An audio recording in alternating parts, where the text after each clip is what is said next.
अरे पीछे तो आ जाओ यार, तुम लोग देख तो क्या कर रहे हो? फोटो लेने मतलब बेटे हैं और खुद कैप्टन रहे हैं। 1 2 3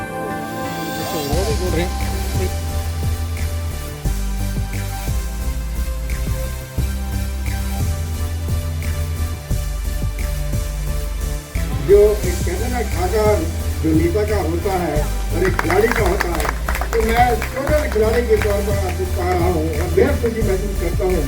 मेरा भी है, मेरा जन्म इसी में हुआ। जो एक सफल टूर्नामेंट, क्या कहना चाहेंगे? जो टूर्नामेंट आयोजित हुआ है और देख रहे हैं काफ़ी युवाओं ने बेहतर खेल खेला, किस तरीके से देखते हैं आप इन टूर्नामेंट को? देखिए, ये देश की हॉकी का भविष्य है। अंडर 19 का ये जोनल कंपटीशन चल रहा है CBSE का, और आपने भी देखा, आप स्वयं भी इस बात को अनुभव कर रहे हैं कि बहुत अच्छे ढंग से टूर्नामेंट हुआ है। तो सबसे पहली तो यही बात जो मुझको दिखाई देती है कि देश का ये भविष्य है हॉकी का। मैं उनको बहुत बधाई भी देता हूँ, शुभकामनाएं भी देता हूँ। और ख़ास तौर से DAV का जो हमारा संस्थान है, जो हमेशा हॉकी को होस्ट करने का प्रयास करता है और निरंतर उनको ये मौका भी मिलता है। इस बार भी उनकी उसी तत्परता और हॉकी के प्रति प्रेम के कारण से वो होस्ट बने हैं। उन्होंने सारी व्यवस्थाओं को देखा, उनको भी मैं बधाई देता हूँ।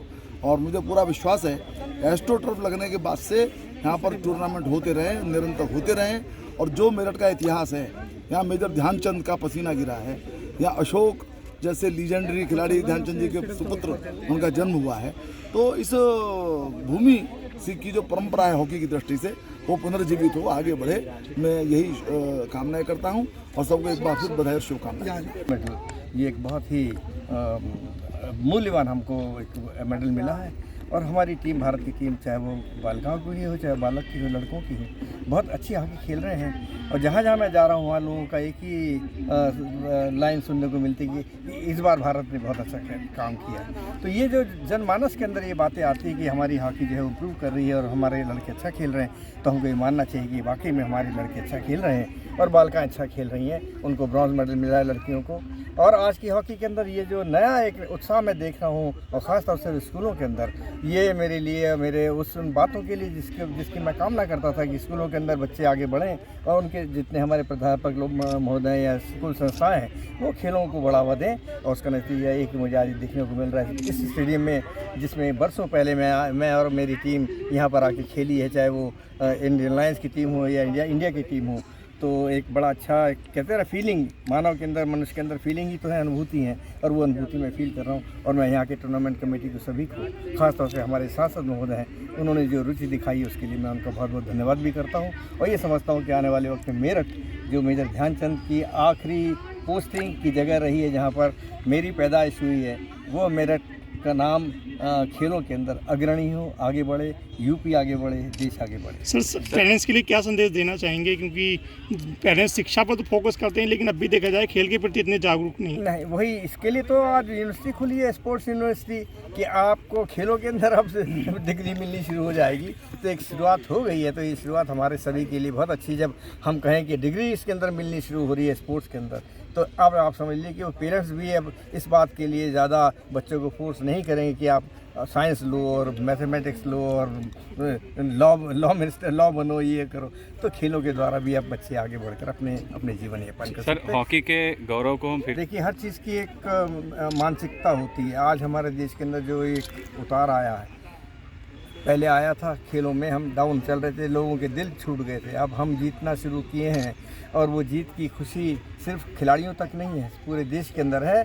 और ये एक लहर बनती है, खेलों की भी लहर बनती है। आज क्रिकेट देखिए हम कितना बेहतर कर रहे हैं, जहां हम समझते थे हम खड़े नहीं हो रहे, इसलिए कितने हमने वर्ल्ड कप देखे, कहीं टीम निकल। लेकिन आज जो चीज़ बन रही है तो वाकई में बहुत ऊपर बन रही है। और आप मान के चलें कि आने वाले वक्त में हमारे, चाहे वो एथलीट हों, चाहे वो हमारे फील्ड गेम हों, हमारे बच्चे उसके अंदर बहुत ही बेहतर प्रदर्शन करेंगे। Dr. Arima Tyagi विद्या मंदिर and Mr. Bhim Tyagi and all the officials present here, और as we are ने यहाँ इस टूर्नामेंट में पहला स्थान प्राप्त expressing किया है। our token इस of टीम को gratitude for being प्रशिक्षण present देने here वाले and coach Balwinder making Singh this ji event हमारे possible. साथ हैं, उनसे बात करते हैं उन्होंने बच्चों को किस तरह का प्रशिक्षण Mr. दिया, Bhim Tyagi there बॉयज और गर्ल्स and दोनों ने Dr. Reema ये पहला Tyagi. स्थान प्राप्त किया।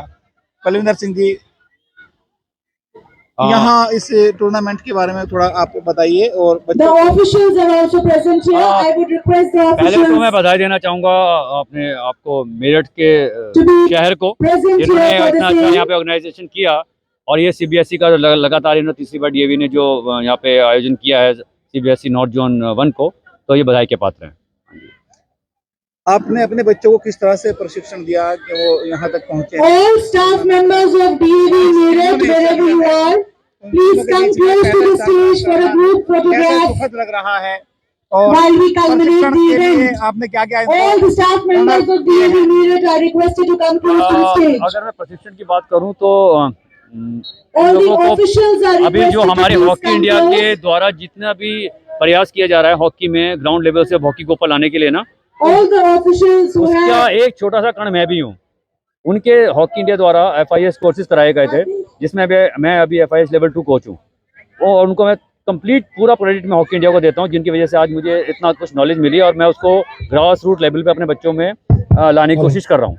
परीक्षण का सोचिए तो अभी जो हमारी ट्रेनिंग हुई है वो हमारे हमको विदेशी कोचों के द्वारा हॉकी इंडिया के द्वारा सिखाया गया। अब वही लोग एडेप्ट करके अपने बच्चों को मैं निखार नहीं पा रहा हूँ अपने बच्चों में, वो केवल उसी प्रशिक्षण का है जो हॉकी इंडिया ने हम लोगों को जो भी अभी ट्रेनिंग हम लोग उनसे प्राप्त कर रहे हैं। हाँ जी, आप भी हॉकी के खिलाड़ी रहे हैं। हाँ बिल्कुल। अपने समय में और आज के We समय have में the आप क्या officials अंतर ready महसूस कर रहे here. हैं? अभी सबसे बड़ा अंतर जो है देखिए हॉकी में जो टेक्निकल चीजें हैं वो तो हैं, बट टेक्टिकल जो माइंड जिसे यूज करना है हम लोग को वन चीज, सेकंड फिजिकल, इन दोनों में अगर हम काम करते हैं ग्रास रूट लेवल पे और हमारे बच्चे बड़े लेवल पे उसको और इम्प्रूव करते हैं तो that will be wonderful for us, और तभी हमारी हॉकी इम्प्रूव हो सकती है, अदरवाइज नहीं। टेक्निकली हम बहुत साउंड हैं बट टेक्टिकली जहाँ माइंड यूज करना है एंड फिजिकली हमको यहाँ साउंड होने की बहुत जरूरत है। तो आपको लग रहा है कि इसमें आने वाला समय हमारी हॉकी का कैसा रहने वाला है? आने वाला समय भी, और आप देखेंगे वर्तमान में भी अभी जो हमारा हॉकी इंडिया ने जितने भी बाहर के कोचेस को ला के अभी आप देखेंगे हमारी टीम की जो एंड्योरेंस है और स्ट्रेंथ देखिए, कंडीशनिंग देखिए, हम टॉप पे स्टैंड We करते हैं, thank the जिसका रिजल्ट हमको officials मिल for रहा their है। तो इसको consistent efforts कंसिस्टेंटली बढ़ाने के लिए, that they have continue put करने in के the लिए जरूरी है tournament and made it कि ग्रास रूट possible. लेवल से हमारे प्लेयर वैसे बन के आए और अगर बाहर के कोचेस से ट्रेनिंग ले रहे हैं तो उनकी जो टर्मोलॉजी है वो सब सीखें, उनको बोलने सीखने की जरूरत ना पड़े बेसिक। तो इससे हमारा बेस अच्छा होगा तो डेफिनेटली हमारे कहते हैं नींव अच्छी होगी तो मंजिल We also ऑटोमेटिकली अच्छी have the होगी। members हाँ जी, of the physio team Balwinder Singh ji, हमारी ओर से बहुत बहुत शुभकामनाएं आपको और आप भविष्य में और आगे बढ़े। who took care of the players तीसरी throughout. बार ये पुरस्कार आपको मिल रहा है, उसके लिए हम अपने परिवार की तरफ से, मीडिया परिवार की ओर से बहुत बहुत शुभकामनाएं देते हैं। बहुत धन्यवाद। बहुत शुक्रिया आपका, बहुत बहुत धन्यवाद।